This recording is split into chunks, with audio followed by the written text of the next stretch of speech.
जय Hind students, class 10th।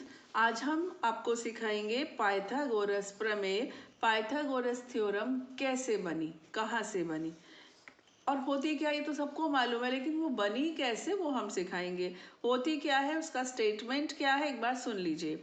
एक समकोण त्रिभुज में कर्ण का वर्ग शेष दो भुजाओं के वर्गों के योग के बराबर होता है। In a right triangle, the square of the hypotenuse is equal to the sum of the squares of the other two sides. Okay? अब हम आपको बता रहे हैं इसका प्रूफ। ये देखिए, सबसे पहले बच्चों ये आपको पता होना चाहिए कि पाइथागोरस थ्योरम है ना, तो राइट एंगल ट्राइंगल में ही अप्लाई होगी, है ना। अब राइट एंगल ट्राइंगल यहाँ पर उल्टा रख दिया, उल्टा यानी कि इसका 90 डिग्री एंगल ऊपर कर दिया और ऐसे रख दिया, तो इसका जो बेस है या हाइपोटेन्यूज जो था ना कर्ण, वो इसका आधार बन गया। एक काम और किया, इस वर्टेक्स से हाइपोटेन्यूज पर एक परपेंडिकुलर ड्रॉ कर दिया, एक लंब हमने ड्रॉ कर दिया। इतना काम हमने किया। अब ये सब हमने लिख के दिखाया है। सबसे पहले given triangle ABC right angle at B दिया है, त्रिभुज एबीसी जिसका कोण बी समकोण है, ठीक। टू प्रूव सिद्ध क्या करना है कि AC square is equal to AB square plus BC square, ये प्रूव करना है। Okay, construction draw BD perpendicular on AC, हमने BD बनाया है AC के ऊपर परपेंडिकुलर खींचा, ठीक। अब हम शुरुआत कर रहे हैं, देखो बेटा कैसे होगी। हम लेंगे ट्राइंगल ADB और ट्राइंगल ABC, ये छोटा वाला ट्राइंगल है ना ADB, आपको पता है जहाँ समकोण बनता है वो वर्टेक्स बीच में बोला जाता है, या तो BDA बोल लीजिए या तो ADB, एक ही बात है। तो ADB लिया और बड़ा वाला ले लिया ABC, छोटा वाला लिया ADB, बड़ा वाला ले लिया ABC। क्लियर। अब इन दोनों ट्रायंगल्स में एक एक एंगल तो भाई 90 डिग्री का है, ये 90 और ये भी 90 है ना, ये दोनों तो हो गए 90 डिग्री के। दूसरी बात, ये जो एंगल A है ये छोटे वाले ट्रायंगल में भी है और बड़े वाले ट्रायंगल में भी है कि नहीं, दोनों में है, तो ये कॉमन हो गया। अब देखो यहाँ पर इन triangle ADB and triangle ABC, angle D ये, एंगल B ये, both are of 90 degrees. Angle A is equal to angle A, common यानी उभयनिष्ठ है। अब बाय ए सिमिलैरिटी कॉरोलरी, देखो बेटा दो त्रिभुजों के तीन कोण होते हैं, मतलब एक त्रिभुज के तीन कोण होते हैं।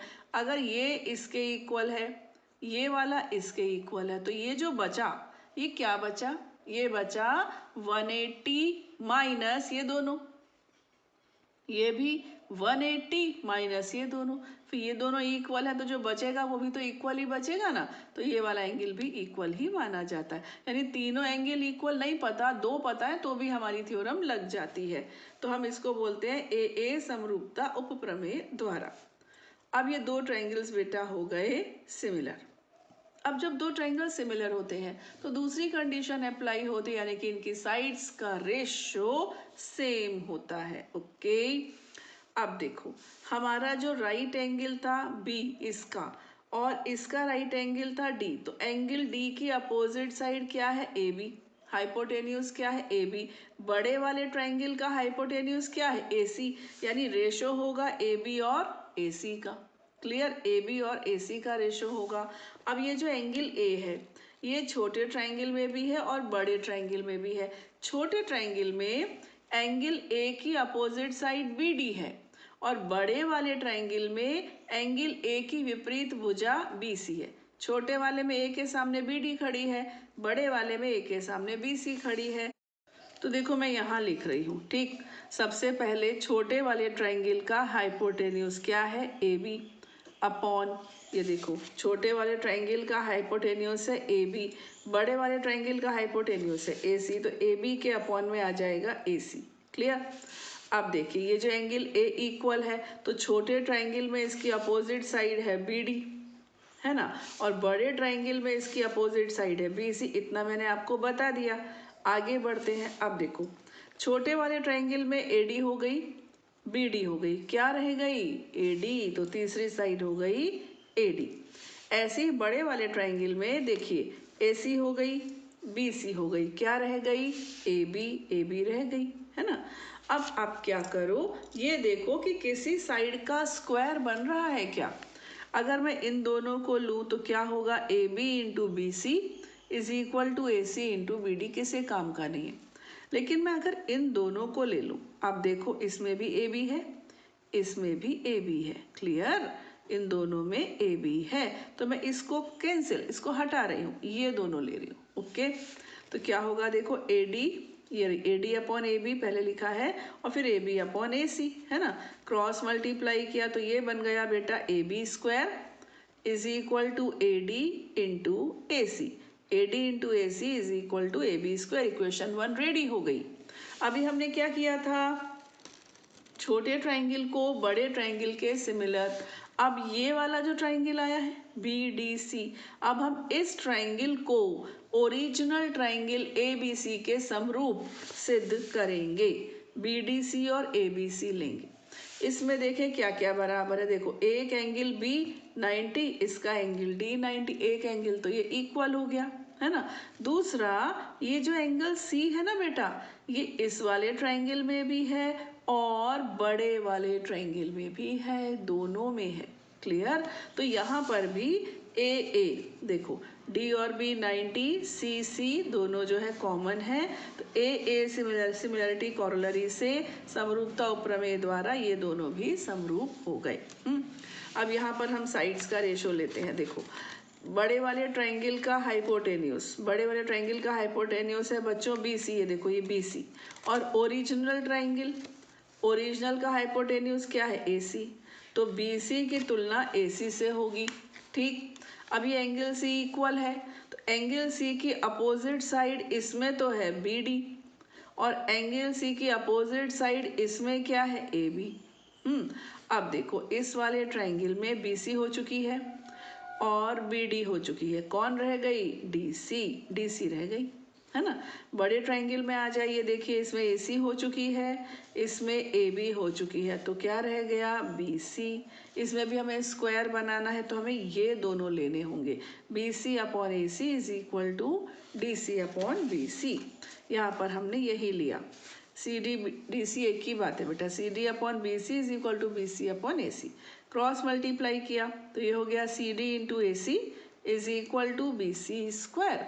अब ये इक्वेशन 2 आपकी बन गई, ये इक्वेशन 1, ये इक्वेशन 2। अब हम इन दोनों को ऐड करेंगे, ओके। एडिंग इक्वेशंस 1 and 2, समीकरण 1 व 2 को जोड़ने से।